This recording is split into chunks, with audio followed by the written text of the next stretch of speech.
Assalamualaikum warahmatullahi ta'ala wa barakatuhu. Your science teacher is back to you.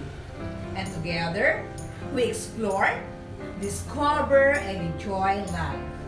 I know that your science-oriented minds are excited to absorb information. So, allow me to be with you as you learn. Be sure you have your pen, your paper, and everything you need for this lesson. The digestive system.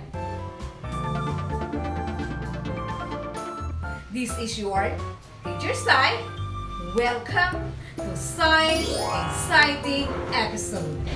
Food plays a central role in the survival of species. Food gives organism energy that enables them to carry out the many activities they do each day.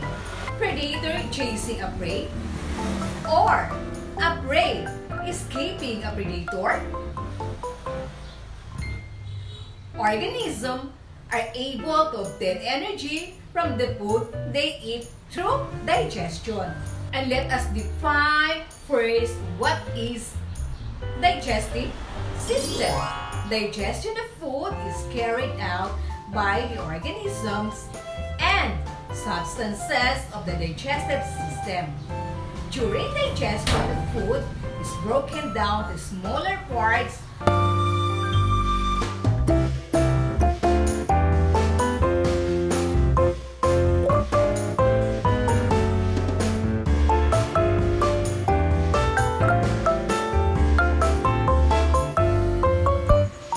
These foods need to be properly digested. A fraction of which is made up of nutrients. These nutrients are circulated to the different parts of the body through the bloodstream and assimilated by cells. Almost all animals have digestive system. Cow digestive system, chicken digestive system, fish digestive system, and the crocodile digestive system. In which food enters the mouth,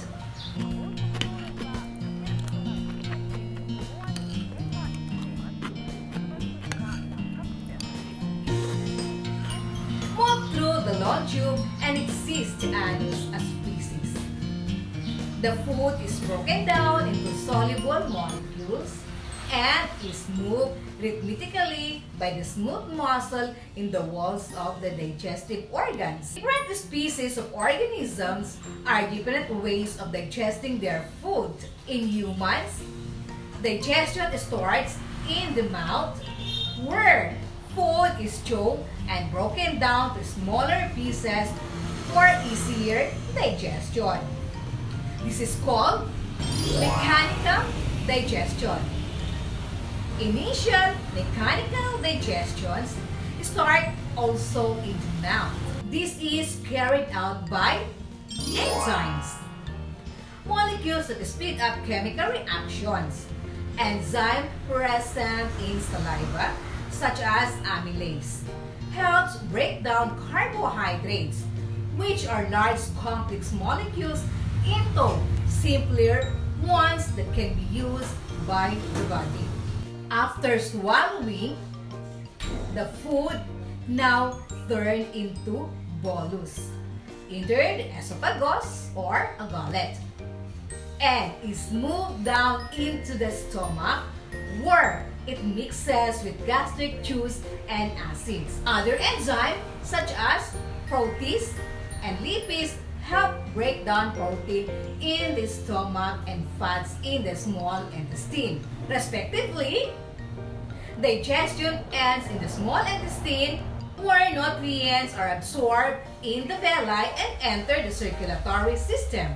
Waste that remains after digestion go to the large intestine, where water is also reabsorbed. This Waste includes the water that was not reabsorbed or temporarily stored in the rectum before they are exerted out of the body through anus. How does the digestive system break down the food to nourish the body?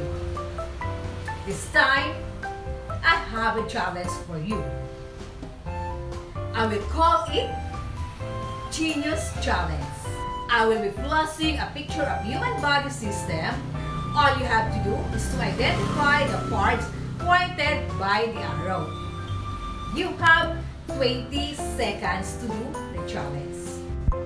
And there are 14 parts you need to identify. We have number 1, 2, 3, 4, 5, 6, 7, 8, 9, 10, 11, 12, 13, and 14.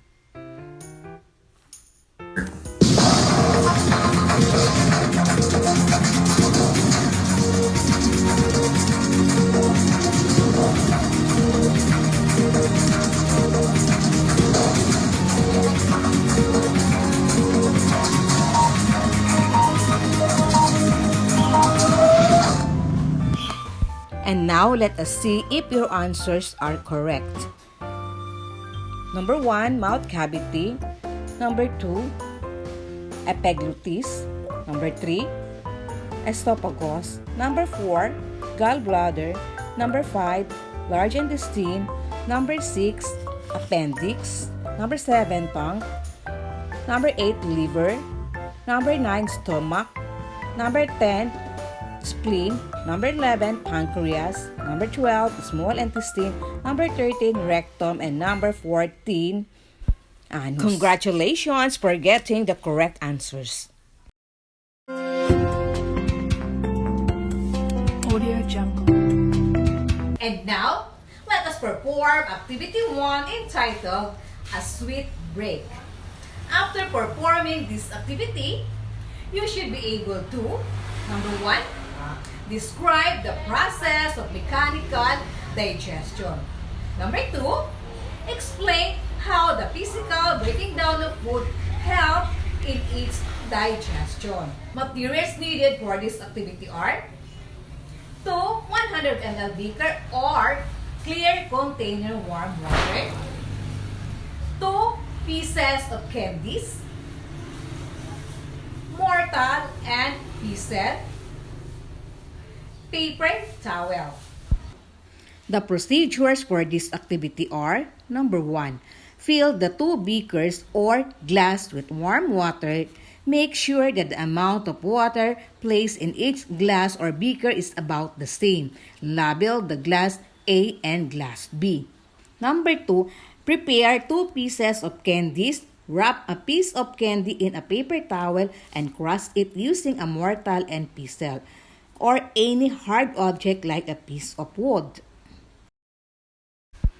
Number 3, place 1 piece of candy into the glass of warm water, label A, and place the crushed piece of candy in the remaining glass of warm water, label B.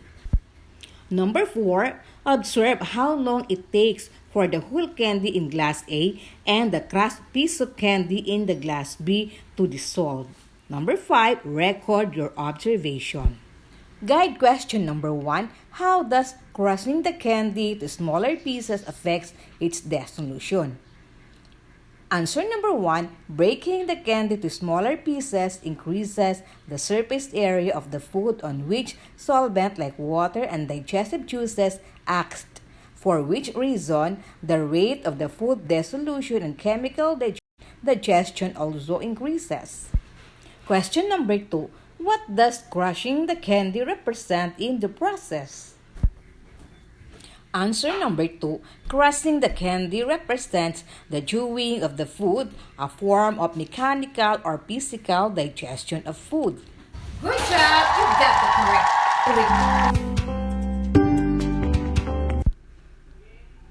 And there are 2 ways of digestion: mechanical digestion and chemical digestion. It is physical breaking of food.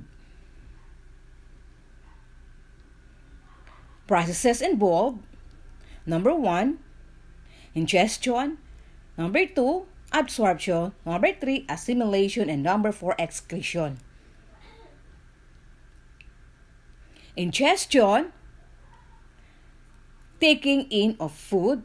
Food is ingested in our mouth and digestion starts. Absorption,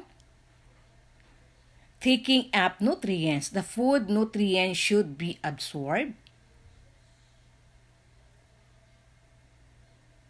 Assimilation, using the nutrients. The body uses those absorbed nutrients.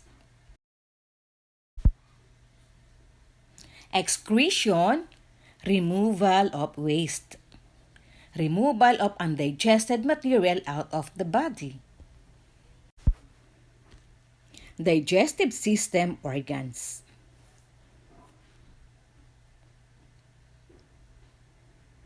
Basic organs are the mouth, esophagus, stomach, small intestine, and large intestine. Accessory organs are salivary glands, pharynx, liver, pancreas, and gallbladder. Audio Jungle.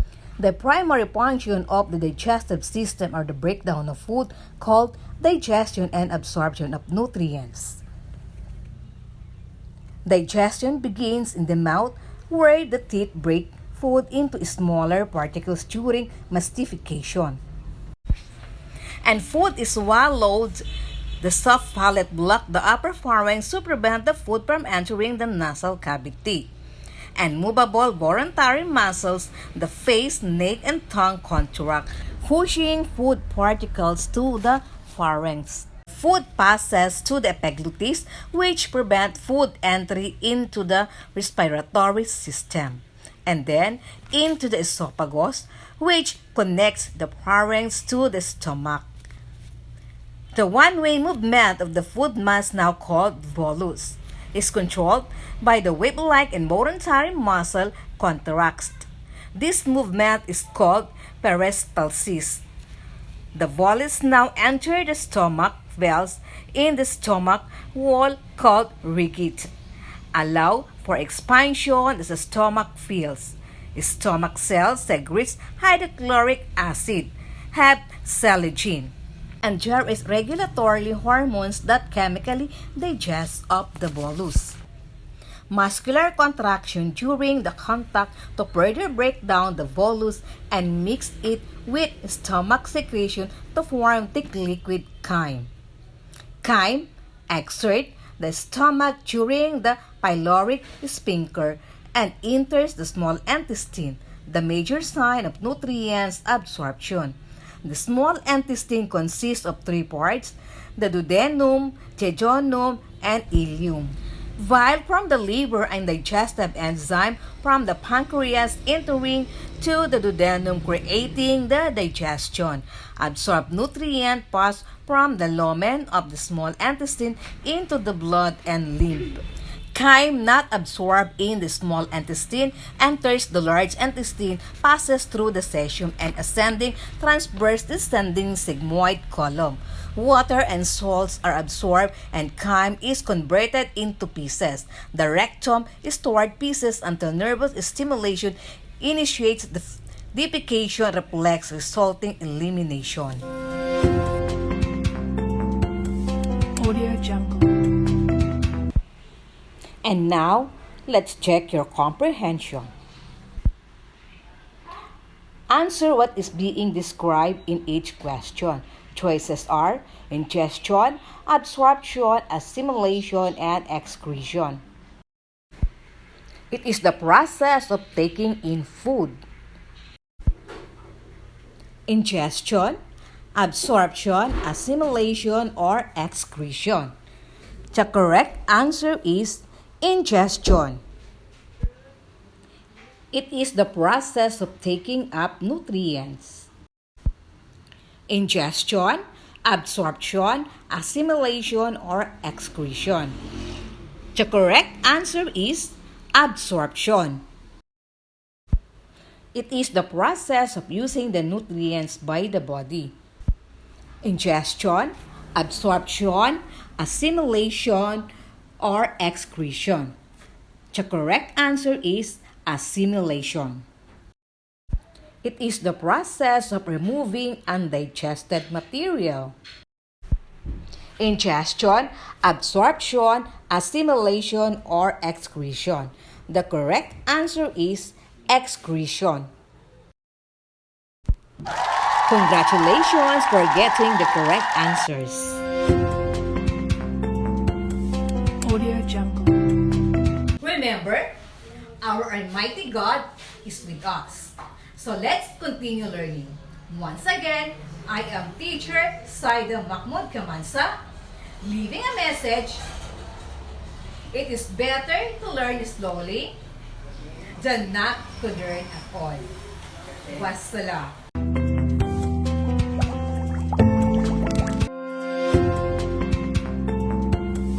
Audio Jungle.